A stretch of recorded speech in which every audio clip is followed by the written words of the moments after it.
Dubai International Airport recorded one of its most successful months ever in July with passenger numbers in an already impressive year. What's driving those numbers? You're watching Inside AB. I'm Jeremy Lawrence and I'm joined here in the studio by Bernd de Boosman. Okay, Bernd, tell us about the results that we had last month in July. Well, it was their second best month ever with 8,207,987 passengers. That's a 1.8% year-on-year increase. It doesn't happen often that the traffic exceeds 8 million passengers. Last year, it only happened on 3 occasions. So it's quite significant. Okay, where are these passengers coming from?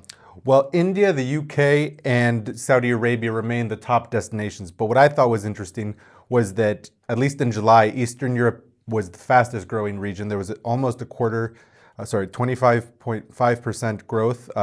And why is that? That's because flydubai keeps adding new routes specifically to Eastern Europe. This year alone, they've added Dubrovnik in Croatia and Kutaisi in Georgia. So there's now 22 points on their European network. So that's driving a lot of the growth to and from those countries. Okay, and Emirates now has a partnership, of course, with flydubai, so that's obviously bearing fruit. Of course, yeah. So that all comes together, especially from Eastern Europe and the former Soviet Union. There's a lot of traffic. Great. So you've got the tie-in with the long-haul flights from Emirates and then the shorter-haul, cheaper flights from flydubai. That's right. Right.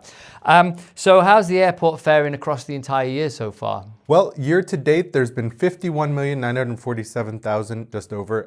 That's up 1.6% from the same months last year. And overall, in the first half, there's been 43,739,000. That's through June. That's a 1.6% increase. And like I mentioned, the countries of the former Soviet Union, they're the big driver of this. They've gone up by nearly 50% in June alone. A lot of that's due, for example, to visas, improving economies in Russia, for example. So things, particularly from that part of the world, are looking up. Right. Of course, the airport, Dubai International Airport, always upgrading. So what experiences have they added to make passengers' journeys more comfortable? Well, it's interesting. In April, I had a few interviews with the people from the airport, and they've said that they're opening up 88 new food and beverage and retail concessions over the next 18 months.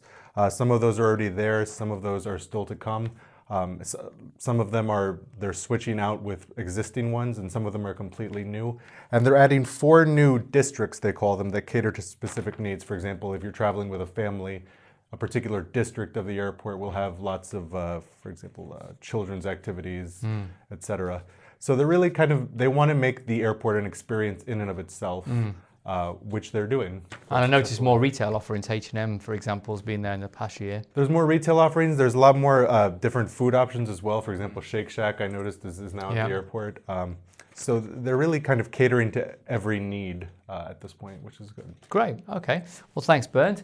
So that's Dubai International Airport. Fantastic July, building on a great year so far. We'll see how that pans out in the second half of the year. Thank you for joining us. Join us every day at 10 a.m, weekday that is, and subscribe, comment and share. Bye.